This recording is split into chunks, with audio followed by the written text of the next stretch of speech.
Sebanyak 14.000 daging ayam beku busuk asal Jawa Timur disita oleh petugas Balai Karantina Pertanian kelas 2 Gorontalo.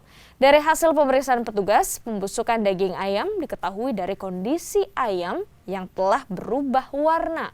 Kondisi dalam keadaan tidak beku dan telah berbau busuk.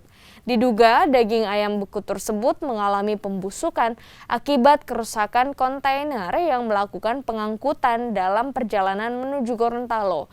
Petugas Balai Karantina Pertanian kelas 2 Gorontalo menyebut daging ayam beku busuk tersebut masuk dalam kategori resiko tinggi sehingga berbahaya jika beredar di masyarakat.